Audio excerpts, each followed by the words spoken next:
Este evento que están viendo ahorita se conoce como búsqueda de visión o siembra, como ir a un retiro. Los 4 días son de ayuno, nada más se les permite llevar 2 litros de agua, se les da 2 frutas por día, una en la mañana y otra en la tarde, un sleeping, una cobija o 2 para tendido protegerte de en dado caso que llueva, y también se pide que pues estén en oración y se estén preguntando a sí mismos quiénes son y no los que creen que son.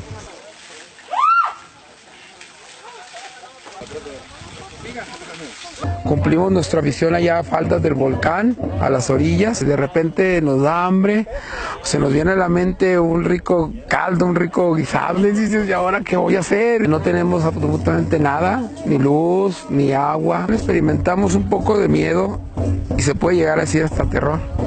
Porque estamos tan acostumbrados a que encendemos la luz y allá nos damos cuenta que estamos a la luz de la luna.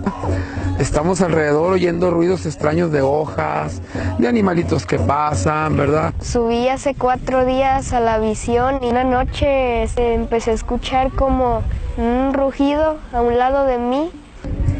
Sabía que estaba pasando un animal grande, pero hay que estar concentrados con la mente, con el espíritu, el corazón, para poder soportar estas experiencias.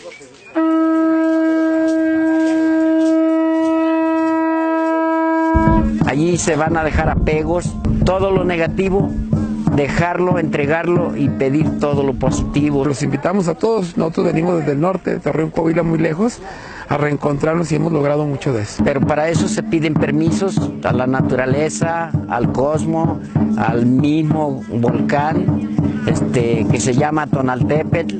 Se le pide permiso para poder estar allá y para bajar sanos y salvos como nos ven a nosotros. Con hambre, pero enteritos y con mucho ánimo de seguir viviendo, porque muchas veces hasta eso se acaba. Allá nos damos cuenta que es simple la vida y que nosotros la hacemos imposible.